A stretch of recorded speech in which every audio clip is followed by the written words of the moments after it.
All right. Hello. Hey, David. Hey.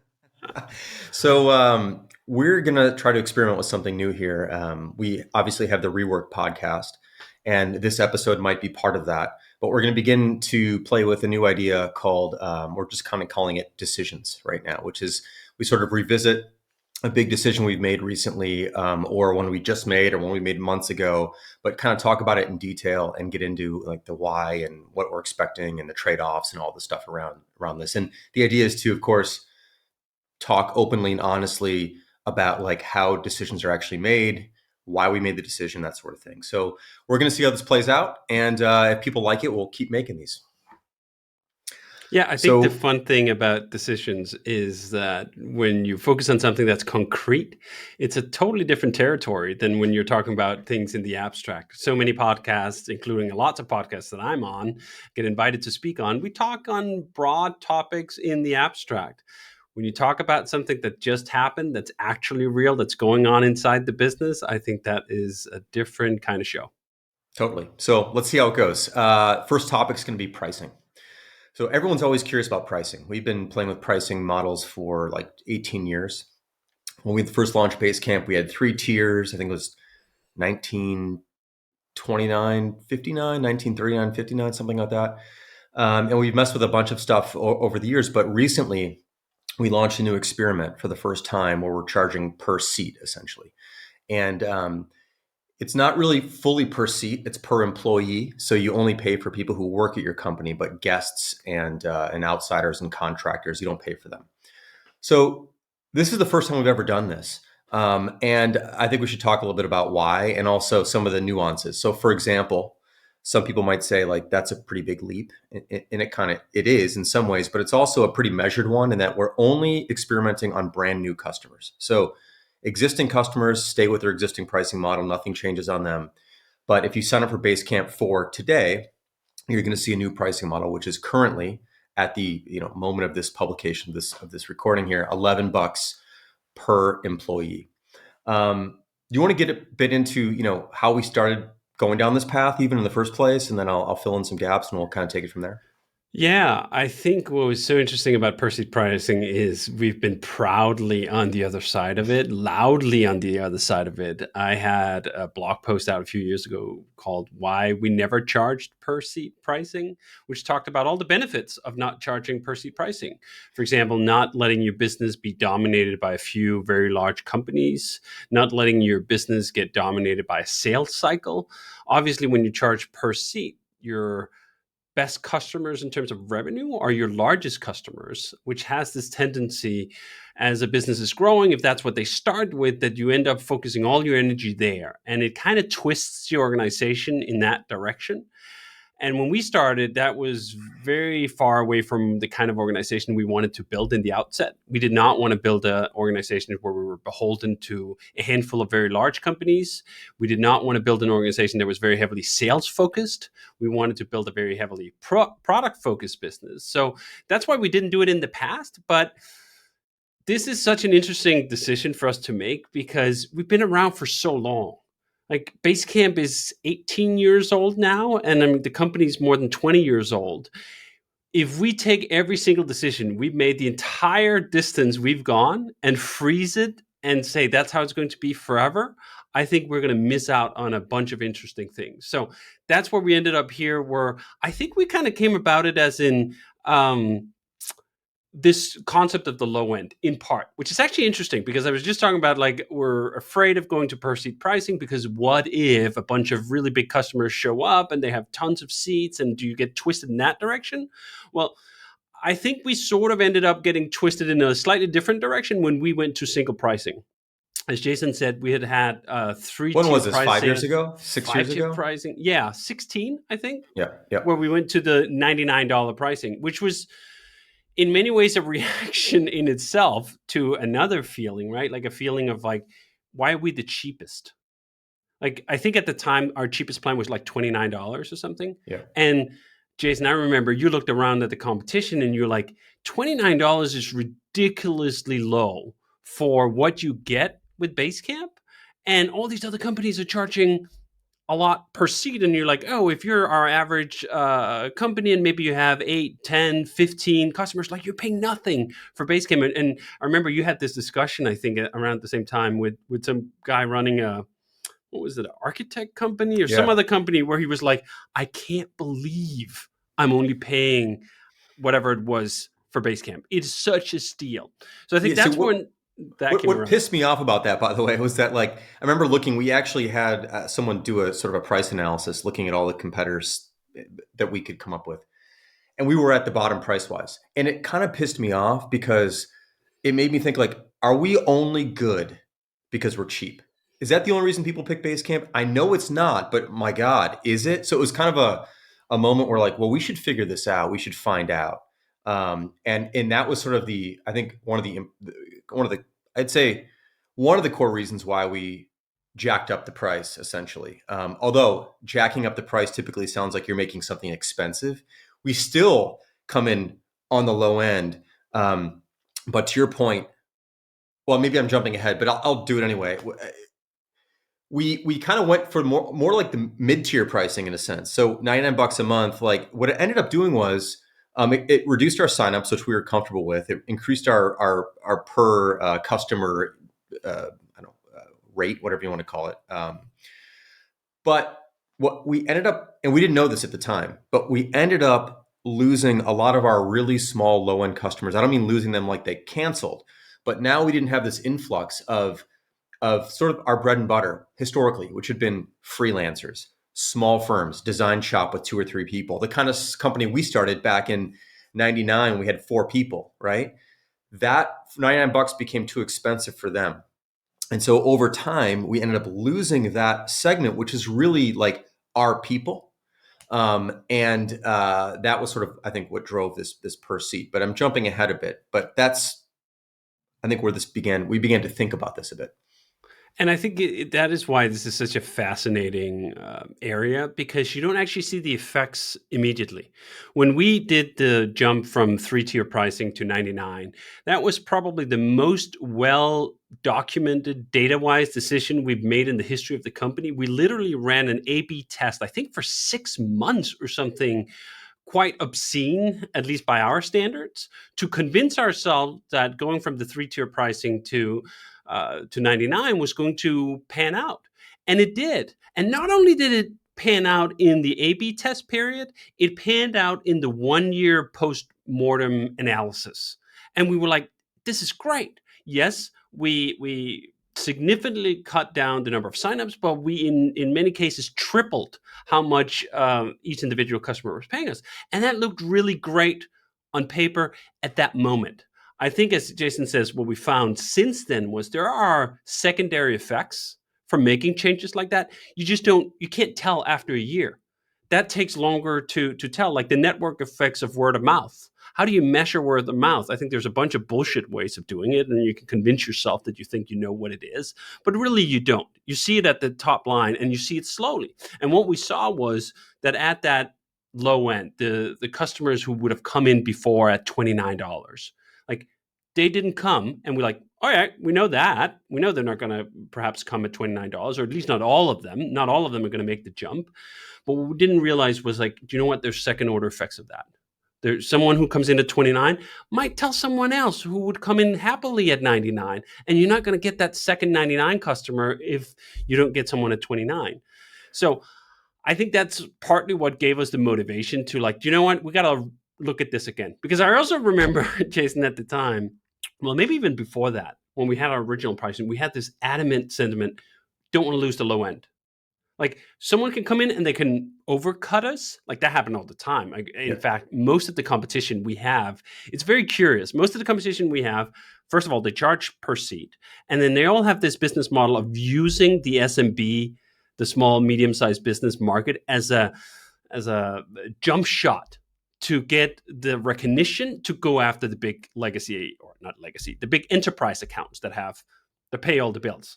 I remember reading the Slack S1 for when they went IPO, and there was a disclosure in there that said something like 450 customers pay us, I think it was like 95% of our revenue or 90% of our revenue. I might get the specifics wrong, but it was a tiny minority of our customers pay us the vast majority of all the revenues. Um, and like we were not going to do that, right? Like we were not going to use it as a springboard. This is who we are. This is who we sell to. This is who we talk to. This is who we hear from. This is who we are in many ways. We're much closer to them than we are to these enterprises, and somehow we ended up losing some of that when we went to 99. And it didn't come right away. It took years for that sort of to a bit erode. Yeah, and it's funny the things you're afraid of when you do something like this. So initially, we were afraid. I mean, you went into this earlier. We were afraid of this idea of if we charge per seat years ago. If we were to charge per seat, well, we'd end up going after the whales because that's how the industry moves, right? That's why you charge per seat. So you land the 10,000 seat account, something like that. But we don't have salespeople. We don't have account executives. We don't go after that market. Like that's not a self-service market. That market takes lead time and someone to talk to. We don't have that to begin with. So we were sort of afraid of something we probably weren't going to encounter anyway. We're sort of afraid of that. So we didn't do that way back when. And we had these tiers. Then we went up to 99s, the flat price. And then we didn't realize what was going to happen. So time has to play out. And revenue is great, but we did lose that low end, which over time you lose the network effects. So we were actually afraid of something that we weren't going to run into, but we weren't afraid of what actually happened in a sense. And this is the thing, it's like, some of these things you just don't know. And someone who's listening to this will go, you could have tested more and more. We could have, no question, we could have run a bunch of different tests to figure this out. But sometimes the way I kind of think about it is I want to be dropped from a helicopter far away. This was sort of the pitch I think I made with the $99 thing. It's like we can incrementally find our way somewhere, or we can just find our way somewhere in an instant and have to like dig out from that and deal with it and like work with it and live with it. It's kind of like if someone drops you from a helicopter far away, and you have a parachute or whatever, you land. It's like, well, I've got to survive here now. So there's a different mentality. It's like we're going to make this work, versus if you're just dropped, 100 meters from your house, like, well, I can always walk back. And I think we wanted to avoid this idea of walking back, which is sort of incrementally getting somewhere, which is why we went for the 99. And now I think similarly, we're doing this per seat thing, which is another drop from a helicopter far away, putting us in a new place, which we have to make work. Or if we don't decide to make it work, we'll come up with some other variation on it and test that. To speak to that, and I'm kind of going in a few different directions here, but let's talk about this pricing experiment. So we picked $11 per employee. And we talked to a bunch of people in the company initially about like what to do and all the different variations. We settled on 11, and we don't have tiers again. So if you look at almost all, basically not even almost, essentially all the competitors we have in our industry, they all have like $8 a month and $12 a month and $16 a month and $24 a month. They've got all these different tiers of per seat, and we just said like we want to stick with the one pricing mentality, but we want it to be variable based on the number of people you have. And then drive it per employee only. But we didn't change on existing customers, and we've decided that we're going to sort of time box this experiment. So this is an important thing with making decisions and experiments, is that as long as you see the end of it, essentially from where you began, it takes a lot of the fear and risk out of it. So we're basically running this till the end of the year, December 31st. At that point, we're looking back every week to some degree, but at that point, we're going to really look back on it and see what happened. Because to an earlier point you made, if you look at things week by week, you're going to miss things too that take more time to pile up. For example, we might see companies signing up with fewer employees initially, but they add one or two on average every month. And if you just looked in the first month, you wouldn't see that activity, but maybe 3 months down the road, you go, people are averaging, doubling their size of their company as they get more comfortable with Basecamp and loop in more departments and that sort of thing. So we're gonna have to wait and see. But then at that point, we can decide to go in a few different directions, which is we can keep it going. We can change the price.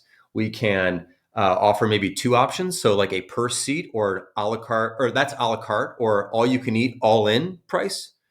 Put those side by side.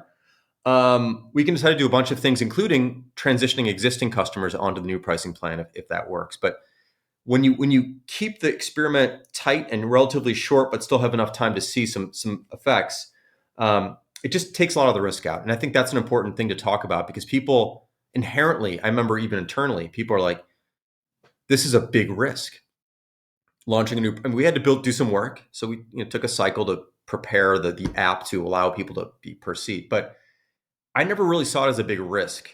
I saw it as a 3-month experiment, and we'll see how it all plays out. But do you want to talk about getting comfortable with things like that? Yeah, and I think the place to start is how you can delude yourself into thinking you'll get comfortable with something, which is to run ever more simulations, ever more stats, dig through ever more historic indicators, read ever more tea leaves, when really the reality is you will not know until you try, which is why the experiment where you actually put things in front of real customers and ask them to make a purchasing decision is the ultimate data point. That all these other data points are just there for you to pad your sense of security, but ultimately don't bring any security at all. And I think that this was one of the areas where, with this decision, we actually went on too long in that mode. We went too long in the mode of like, should we do it? And if we do it, how much? What is risky? What should we do? I mean, we have some wonderful capacity at the company to do data analysis, and they can do a lot of data analysis on the past.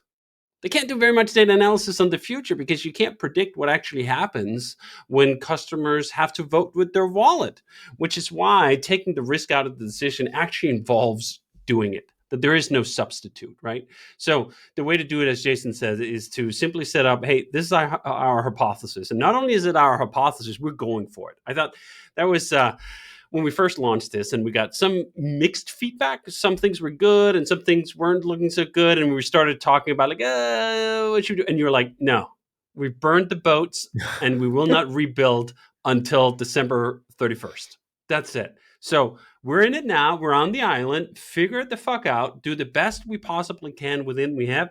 And then we will put down a analytics amnesty essentially on this decision. We will not touch it at all until we're at the end of that phase. So you give it a proper time, so it's a proper experiment. But then I think it's just as important that you then stay honest with what it is, right? Like the easiest thing in business is to fall in love with your own good ideas, or bad ideas, as it often is, where you refuse to acknowledge what reality then tells you. So I'm a huge fan of like, all right, let's do it. Let's almost do anything. But let's do it in such a way that we set up the experiment in the way that it's actually a time-ended experiment. It's not an experiment if it runs forever, right? Like you cannot prove a new theory of physics if you're like, well, I'm just going to let this run until I get the answer I want. No.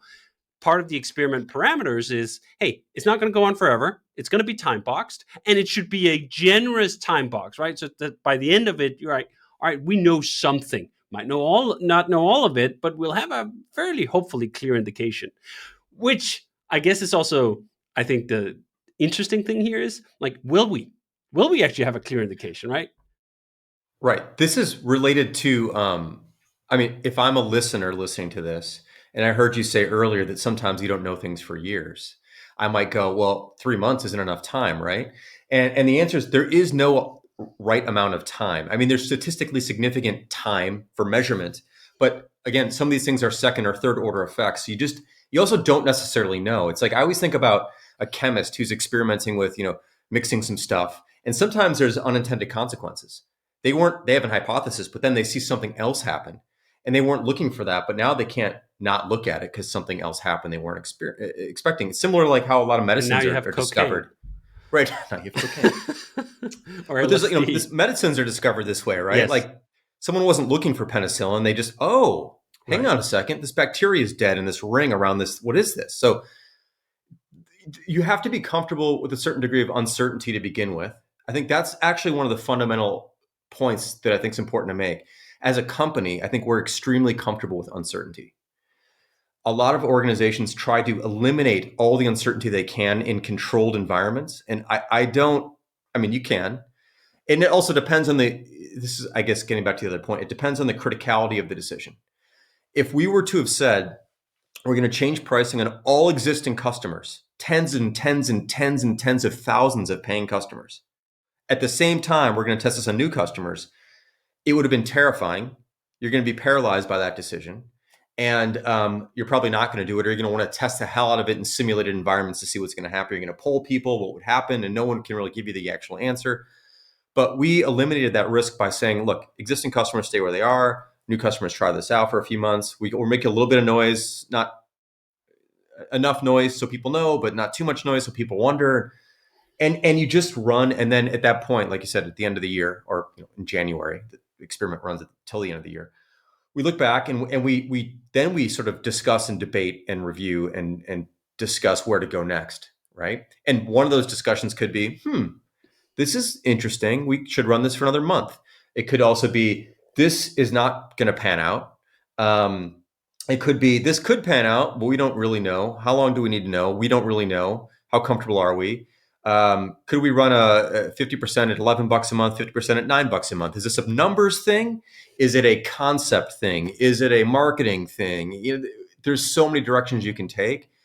And I think, to your point, is like, you got to pick something and go and see what happens, because there are an unlimited number of permutations here that you can experience and deal with. And that's paralyzing. And there's also no final knowledge. There's no final conclusion where you will have everything lined up, where you can control all the variables, which is actually one of those areas where we go like, well, experiment is what we keep calling these things. This is what everyone calls it.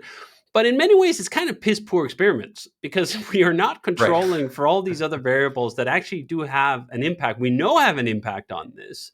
And that's just the nature of the game, which is why you have to set up your boundaries in such a way that you are comfortable with the fact that you have to draw some conclusions at some point about these experiments you're running, and you will not have all the facts, and you will have to make a judgment call at that moment in time. But I think this is one of those areas where, I know that we at times kind of wrestle over the issues between the two of us, right? I think you have a greater tolerance for, do you know what, let's just let it run longer. We don't know all the things. And I have a tighter tolerance for, like, do you know what, I want to try a bunch of stuff. But then at some point I'm going to go like, okay, what's up? Like, let's make a call here now, whether it's 3 months or it's 6 months or it's a year. Let's pick a moment in time and do a proper referendum. And then the other thing there is, if it's not clear, it's no, right? This is one of the, perhaps my most referenced and referred to essays of any business writing in the past 2 years have been Derek Sivers' Hell Yeah, a No. I've used it in about 5 different contexts. And I think I actually just wrote this morning on Hey World about experiments and whether you can tell if the needle is moving or not, right? If you can't tell, if we can't squint even and see whether this is working or it's not working, it's not working. It's not hell yeah. It's no to some degree of no, right? You might go like, okay, actually, yes, we can't tell, but we now believe it needs 6 months. All right, fine. Then it needs 6 months. But then at 6 months, either you fucking tell or it's no, right? You got to make space to then try new things, because this is my most cherished part of experiments, is that you find something out and then you get to try something new. This is the same thing we go on about cycles. Why do we run cycles in 6-week intervals? Because then we get to change our fucking mind after 6 months, and we can decide something entirely new that we're going to try, instead of just grinding it through until the end of time. Let's try to go back. I'm trying to think, like, to when did we begin thinking about this decision in the first place? So I'm going to rack my brain. I don't know if it's accurate or not, but so we're building Basecamp 4, which we've now shipped. This seemed to coincide with this idea of a new product, or new version of a product, new major version of a product, gives you some degree of permission to do something else. I think part of the reason why this stuff can be hard is that there's no obvious moment in which to begin to try. Let's not call these experiments. Let's call these attempts, perhaps, like to attempt to change the pricing model. I think the fact that we decided we're going to launch this new Basecamp thing gave us permission, but I don't remember. That wasn't. I don't think it was part of the initial like pitch for Basecamp 4. Do you remember why or when this came up for the Well, first I time? think actually I do. And part of this was related to our infamous experience in April, where we really did inventory Ah, of yeah. everything that we believe and where we stand, and thinking, do you know what? We can try new things. This is a moment in time where the company gets to redefine itself. It needs to question a bunch of things it took for granted. In this way, it's a gift for you to, a mirror to you to hold up. Like, what do you want to change? What do you want to keep the same? At least just go through it and see what should be true. And I think that's where we've been talking about this for a few years, this notion of losing the low end, that once we no longer had an entry point at like $29, yeah, there were just a bunch of people who couldn't sign up for it. And we had all these like, should we try this? Should we try that? Ba, ba, ba, ba, ba. And this is the gestation period often on these kinds of things. The momentum to it actually can take quite a long time to develop. We've had this other thing like on marketing, for example. How long have we talked about hiring someone full-time just to be dedicated to marketing at a very senior level in the company? We've talked about this probably for a decade, right? And now we're actually in the process of doing some of that work. So some of these decisions just take a long time, and then there's this inflection point where you suddenly go like, okay, now's the time. Now, it's really funny. When I was in business school in Copenhagen, there was this organizational model that was trying to explain how decisions were being made inside companies, and it was called the garbage can model. And the garbage can model was essentially that, like, you had these, it was a very intricate, almost surreal model for a business school, but you had these garbage cans that were sort of just roaming around, and they kept getting filled up, and suddenly there was just like enough in them, and the garbage can was full, and then boom, you were going to deal with it.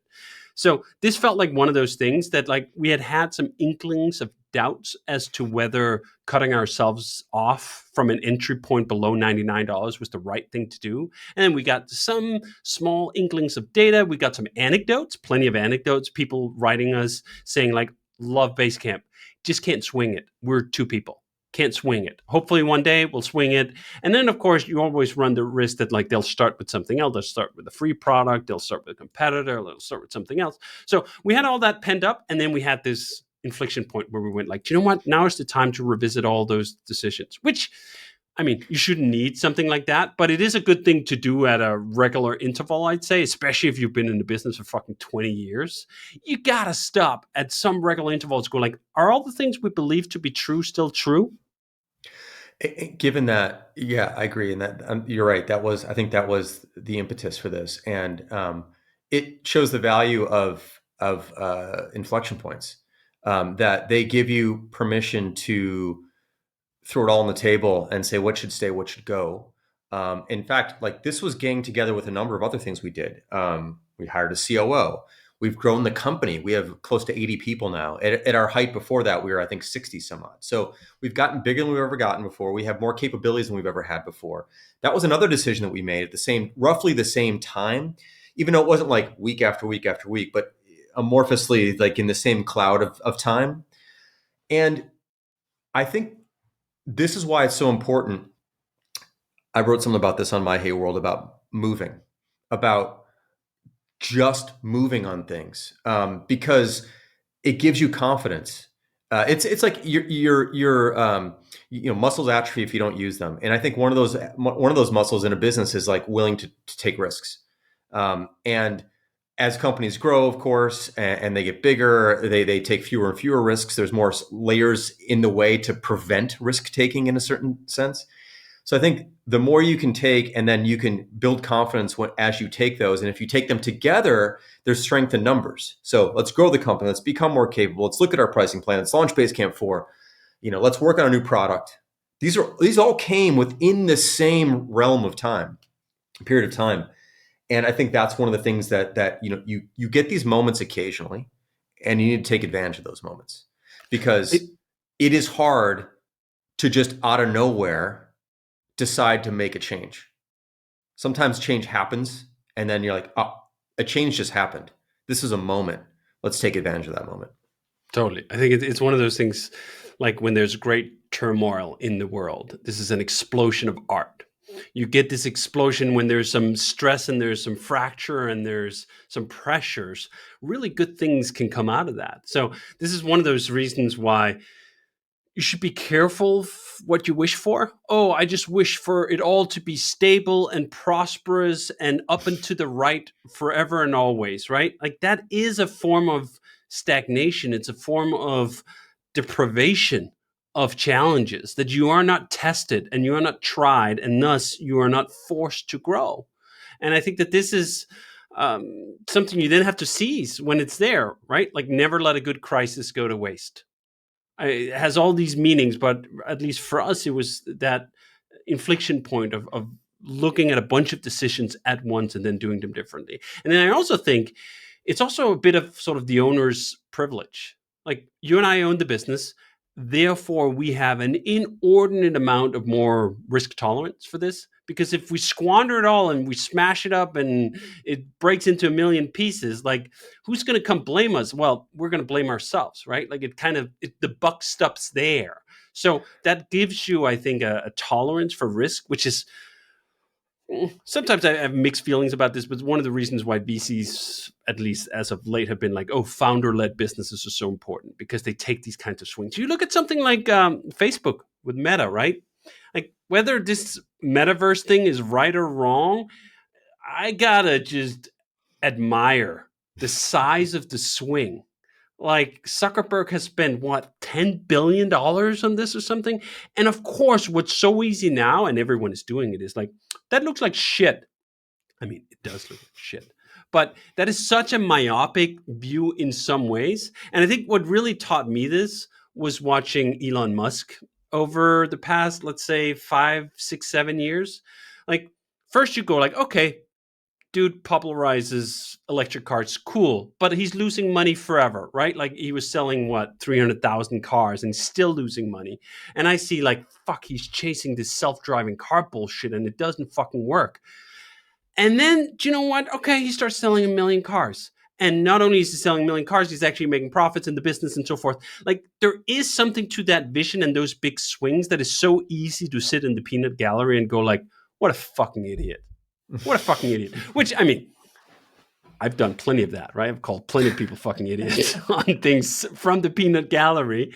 But then you see some of these things pan out and you go like, oh, actually, do you know what? Life is more interesting when there are people like Zuckerberg plowing $10 billion into goddamn metaverse. I mean, even if it doesn't work, we'll get a bunch of really interesting technology out of it. Or Musk figuring out that, like, do you know what? Self-driving cars are fucking hard. Um, Maybe it took 20 years instead of 2 years, right? And that level of inspiration, take that into your own business and go like, do you know what? What are we fucking doing? What are we swinging for, even at our small scale? You know what's interesting about that is just this just came to mind, which is that founders specifically have a responsibility to take risk, which are two words you typically wouldn't use in the same sentence: responsibility and risk. These are like kind of opposites in a sense, but in this case, they're really not. They are. It is your primary job to introduce more risk into the business, which is again counterintuitive. You wouldn't think you want to introduce risk into a business, but that is our job actually, because very few other people in an organization will introduce risk into a business. That's not their job. Is typically to eliminate risk. So the other thing I thought was interesting about this, I'm just jumping around here, is that we kind of lucked into timing. Now, again, we don't know if this experiment or this whatever attempt is going to work, but over the past year with inflation, everyone's been raising their prices. And we were talking for a while about raising our prices, actually. And we still could. You know, again, nothing is off the table here.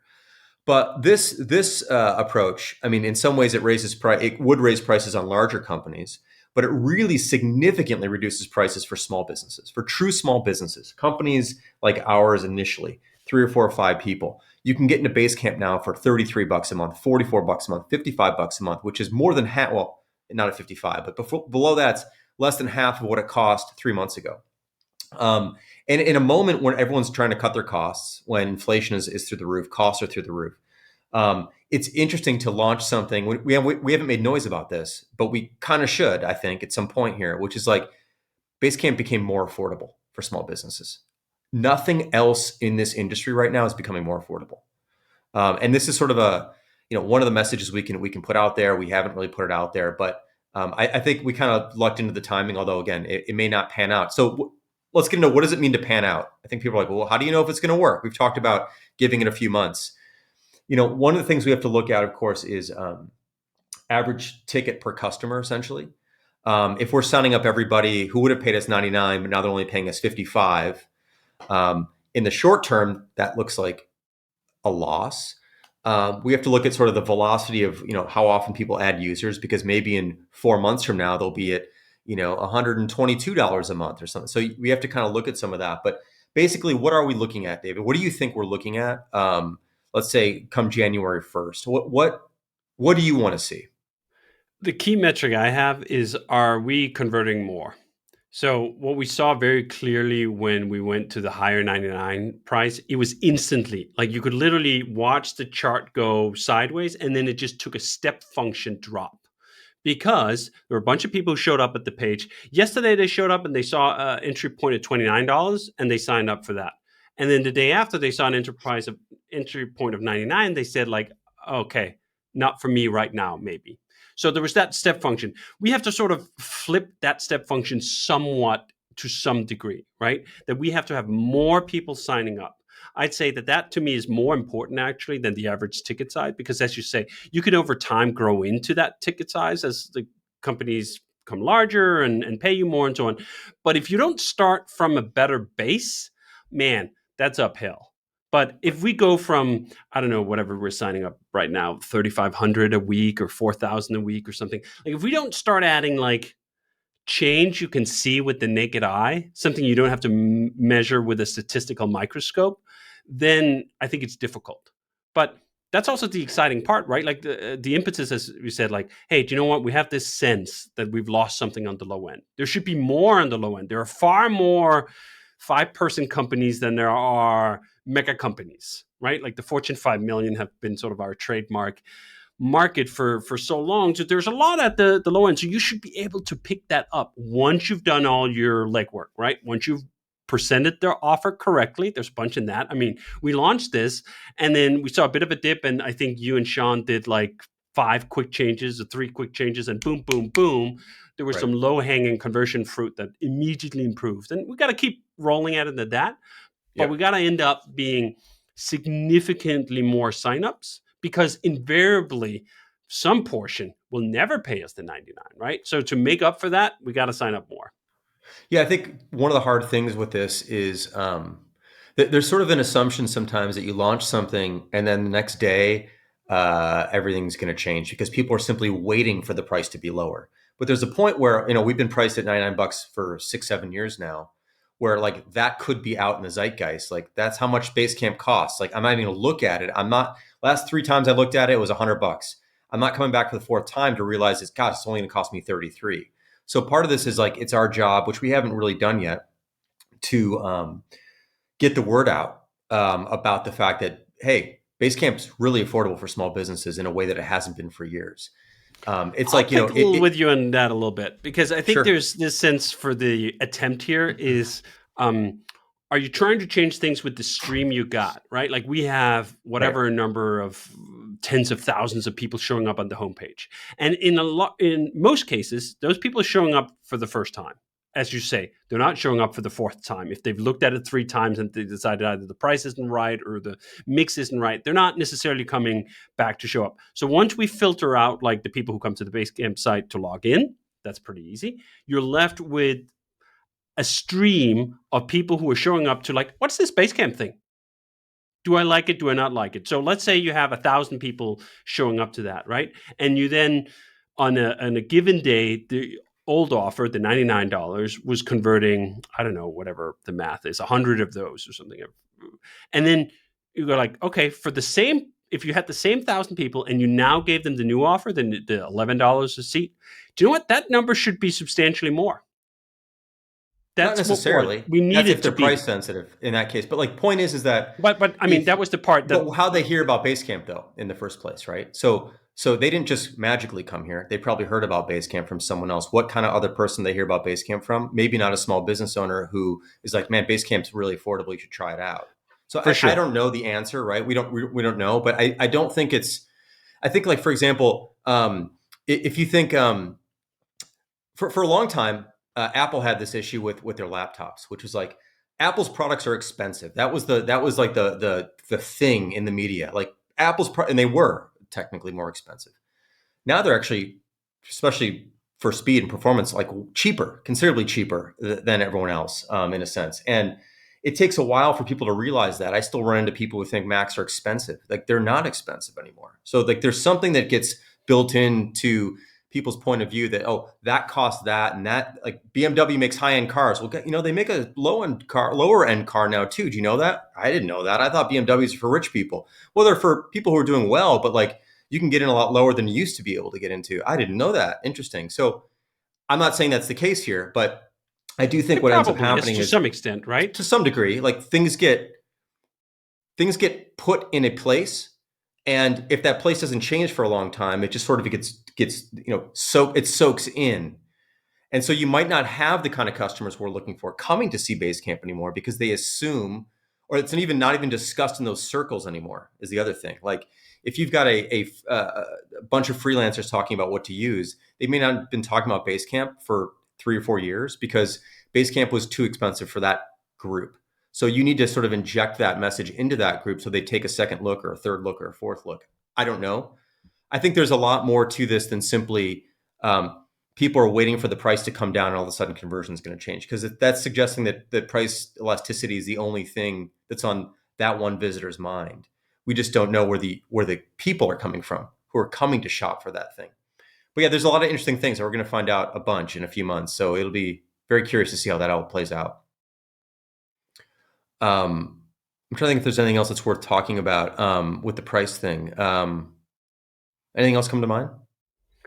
I think we're What actually other already questions do you think long people on might this. have? Like Yeah, we're at 40 minutes, so if we're people are probably sick gonna of shave it down listening to to about a this. 30-minute show, then we probably gotta wrap. Okay, cool. Well, let's just call it fun then. This was a fun discussion. Yeah, Again, hopefully we're going to be doing more of these. I'd love to hear what people want to hear about. So either email us, jason@hey.com or david@hey.com, or if you're watching this on YouTube, post it down in the comments. What kind of decisions would you like to hear broken down? And where can we get even better about doing this? What did we leave out of this one that you were curious about? Because we'd like to go like all the way to the root real stuff. So let us know. And thanks again for listening. Nice to chat with you, David. awesome. See ya.